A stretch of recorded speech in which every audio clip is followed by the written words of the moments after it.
السلام عليكم. اليوم راح اشرح لكم طريقة شلون نلغي الصوت العالي بالمكان الامريكي اللي تجي 120 فولت.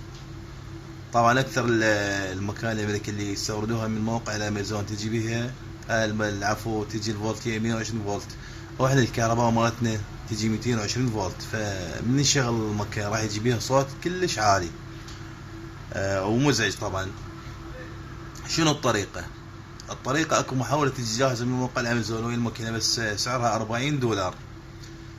والطريقة الثانية نشتري محولة اللي هاي المحولة الصيني سعرها 5000 دينار. هنا من راح نشغل عليه المكان راح تعطينا صوت عالي. فشو نسوي بالحالة؟ عندنا هذا المخرج مال الكهرباء اللي نركب بيه الابلك مال الماكينة، هذا يجيب وايرين من الداخل. طبعا نفتح الكفر فتحه، راح اكو المخارج مال الوايرات راح نقطع احد الوايرين، يعني هذا الواير مالته راح نقطعه من الداخل نصين، وعندنا هذا فاليوم مال المروحه. طبعا هذا انا فهمته، راح نفتح هذا الفاليوم نثقب ثقب وندخله من الداخل يجي بيه هم وايرين طبعا طالعات. راح نربط واير بالواير المقطوع والواير الثاني بالواير المقطوع الثاني. زين نركب هذا، نجي هسه نشغل الماكينه نشوف الصوت بيها وشلون راح يقل.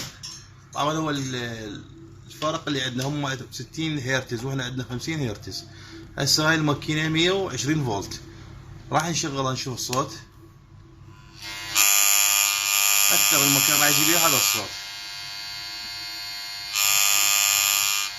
زين ايش راح نسوي هسه؟ راح نقلل الفولتيه، بدل ما 120 راح نسوي 85 90 فولت.